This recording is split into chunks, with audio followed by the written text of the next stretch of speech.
আজ 26শে এপ্রিল 2024। তো প্রথমেই মার্কেটের কথা বলি।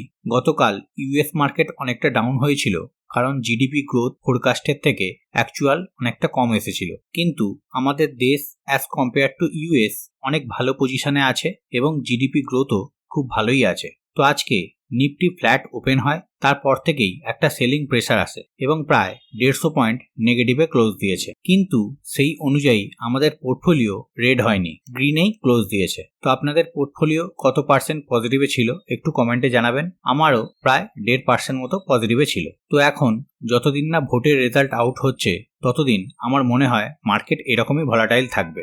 এখন কাজ করলে কম কোয়ান্টিটিতে কাজ করবেন এবং ছোট ছোট প্রফিট বুক করবেন। দুদিন আগেই ভলাটিলিটি ইন্ডেক্স 20% ডাউন হয়েছিল। সেখানে মার্কেটের একটা বড় মুভ হওয়া দরকার ছিল, কিন্তু হলো উল্টো, মার্কেটও নিচে এলো। মার্কেট অ্যান্ড ভিক্স সবসময় অপোজিট ডিরেকশনে চলে, কিন্তু ওই দিন উল্টো হয়েছিল। এরপর দেখবেন যখন গোল্ডের দাম অল টাইম হাইয়ে চলে তখন মার্কেট ডাউন থাকে, কিন্তু দেখুন এখন দুটোই তার অল টাইম হাইয়ের কাছে চলছে। তো এই সময় মার্কেটকে বোঝা একটু কঠিন, তাই একটু সাবধানে কাজ করবেন। তো এবার কিছু স্টক রিগার্ডিং আপডেট কভার করি। প্রথমেই বাজাজ ফাইন্যান্স।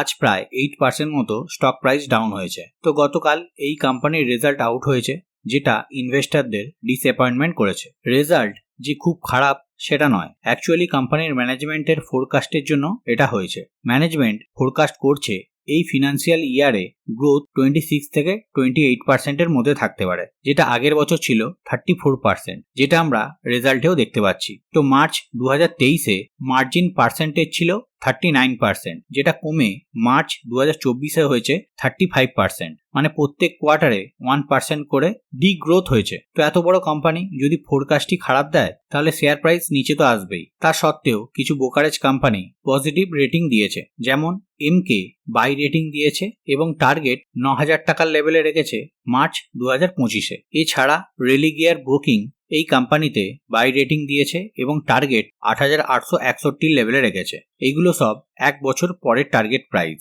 এমনিতেই এই কোম্পানি খুবই ভালো কোম্পানি, খুব ভালো একটা এনবিএফসি কোম্পানি, তাই স্টক প্রাইস কারেকশন হয়ে আরো নিচের লেভেলে এলে অ্যাকুমুলেট করা যেতে পারে। Next, Kotak Mahindra bank. RBI এর তরফ থেকে ঝটকা খাওয়ার পর শেয়ার প্রাইস দুদিনে 13% মতো ডাউন হয়েছে এবং আরবিআই এই ব্যাংকের এইসব সমস্যার জন্য এক্সটার্নাল আইটি অডিট বাধ্যতামূলক করেছে এবং আফটার অডিট এই দুটো রেস্ট্রিকশন রিমুভ করার সিদ্ধান্ত নেবে সেটাও জানিয়েছে। তো এইসব ঘটনা ঘটে যাওয়ার পর আজকে বিভিন্ন গ্লোবাল এবং ডোমেস্টিক ব্রোকারেজ ফার্ম এই কোম্পানির ওপর তাদের ওভারভিউ এবং প্রাইস ফরকাস্টিং করেছে। তো এখানে ব্রোকারেজ ফার্মগুলোর রেকমেন্ডেশন এবং টার্গেট প্রাইস দুটোই দেয়া আছে, পারলে ভিডিও পজ করে একবার দেখে নিন। প্রতিটা ব্রোকারেজ কোম্পানি রেকমেন্ডেশন একই রেখেছে, শুধুমাত্র টার্গেট প্রাইসটা রিডিউস করেছে। কিন্তু মর্গ্যান স্ট্যানলি এবং নোমুরা টার্গেট প্রাইস বাড়িয়েছে আগের লেভেল থেকে। এবার দেখার নেক্সট বছরের মধ্যে প্রাইস কোথায় যায়। এর যদি একবার চার্টটা দেখি, প্রাইস একটা স্ট্রং সাপোর্ট লেভেলকে ব্রেক করেছে, যেখান থেকে প্রাইস আগে বারবার রিভার্স করেছিল। তো এর নিচে 1400 থেকে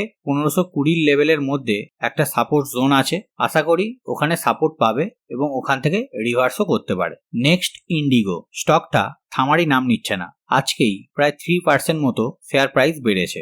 এক বছরে ইনভেস্টরদের টাকা ডবলও করেছে। তো এই স্টকটা অনেক দিন ধরেই আমি ফোকাস করিয়েছিলাম এবং ঠিক এক মাস আগেও 26 মার্চে এই কোম্পানিটা ফোকাস করিয়েছিলাম। সেখান থেকে আজকে প্রায় 11% মতো রিটার্ন দিয়ে দিয়েছে। তো এই কোম্পানিটা নতুন করে 30টা A350 এয়ারক্রাফট অর্ডার দিয়েছে এয়ারবাসকে, যাতে এয়ারলাইন নেটওয়ার্ক আরো এক্সপ্যান্ড করতে পারে। তো ইন্ডিগো এখন ওয়ার্ল্ডের থার্ড লার্জেস্ট এয়ারলাইন মার্কেট ক্যাপিটালাইজেশনের দিক দিয়ে। তো এক মাস আগেই এই কোম্পানিকে 5টা ব্রোকারেজ ফার্ম বাই রেটিং দিয়েছিল এবং টার্গেট প্রাইসও অনেক উপরের লেভেলে রেখেছিল। তো আশা করা যায় সামনের দিনে শেয়ার প্রাইস আরও বাড়তে পারে, কারণ এমনিতেই ইন্ডিয়াতে মনোপলি টাইপ বিজনেস করছে এবং বেশিরভাগ পার্সেন্টেজ মার্কেট শেয়ার এই কোম্পানির কাছেই আছে। Last stock Zensar Tech. তো এই কোম্পানির শেয়ার প্রাইসও আজ 7% মতো বেড়েছে, কারণ কোম্পানির নেট প্রফিট 7% বেড়েছে ইয়ার অন ইয়ার বেসিসে। তো এই স্টকটা ডিসকাস করার আরও একটা কারণ আছে, সেটা হলো এর চার্ট। তো আমি এই কোম্পানির ডেলি চার্ট ওপেন করেছি। তো এখানে দেখুন স্টকটা একটা কাপ অ্যান্ড হ্যান্ডেল প্যাটার্ন বানিয়েছে। এটা হলো কাপ আর এটা তার হ্যান্ডেল। তো এখানে এন্ট্রি কোথায় হবে? যখন এই প্যাটার্নের ব্রেকআউট দেবে, মানে 638 এই লেভেলের ওপরে 1 আওয়ারের ক্যান্ডেল ক্লোজ দিলে তবেই হবে এন্ট্রি। তাহলে টার্গেট কি হবে? ট্রেন্ড লাইন থেকে কাপের ডেপথ যতটা, তো এখানে একবার সেটা মেজার করে নিলাম। এবার এটাকেই জাস্ট ড্র্যাগ করে ব্রেকআউট লেভেলে বসিয়ে দিলাম। টার্গেট বেরিয়ে এলো। তো এখানে দেখাচ্ছে 758 এই লেভেল পর্যন্ত আপসাইড পোটেন্সিয়াল আছে। এসএল কোথায় থাকবে? কাপের যে হ্যান্ডেল তার নিচে, মানে 563 লেভেলে। এখানে রিস্ক টু রিওয়ার্ড রেশিও 1:1.5। তো এই স্টকটা এডুকেশনাল বা স্টাডি পারপাসের জন্য দেখতে পারেন, কোনো বাই বা সেল রেকমেন্ডেশন নয়। তো এখন আরো কিছু কোম্পানির Q4 এর রেজাল্ট আসছে। তো ফেমাস কিছু কোম্পানির Q4 এর রেজাল্ট আমি টেলিগ্রামে পোস্ট করে দেবো, তাই টেলিগ্রাম চ্যানেলটা জয়েন করে নেবেন, যেটা ভিডিও ডেসক্রিপশনের লিংক আছে। তো ভিডিও শেষে জাস্ট একবার গ্লোবাল মার্কেটটা দেখে নিই। তো এখন ইউএস মার্কেটের ডাও জোন্স অল্প পয়েন্ট পজিটিভে চলছে এবং ন্যাসডাক ইন্ডেক্স প্রায় 2% মতো পজিটিভে চলছে, কারণ মাইক্রোসফট এবং আলফাবেটের আর্নিংস এক্সপেকটেশনের থেকে ভালো এসেছে। তো বাকি ইউরোপিয়ান মার্কেটের যে ইন্ডেক্সগুলো আছে সেগুলোও অনেকটা করে পজিটিভে চলছে, প্রায় অ্যাবভ 1%। তো এইরকম পজিটিভে যদি ক্লোজ দেয় তাহলে সোমবার আমাদের বাজারে একটা বুলরান আসতে পারে। মাঝখানে 2 দিনের গ্যাপও আছে, সেটাও আমাদের মাথায় রাখতে হবে, কিন্তু যা কিছু ঘটতে পারে। তাই গ্লোবাল মার্কেটটা একটু ট্র্যাক করবেন। তো এখানেই আমার ছোট্ট ভিডিওটা এন্ড আপ করছি। যদি এই ইনফরমেশন আপনাদের হেল্পফুল বলে মনে হয় তাহলে একটু লাইক এবং কমেন্ট করে এনকারেজ করবেন। আজকের মতো বাই বাই, ভালো থাকবেন, সুস্থ থাকবেন।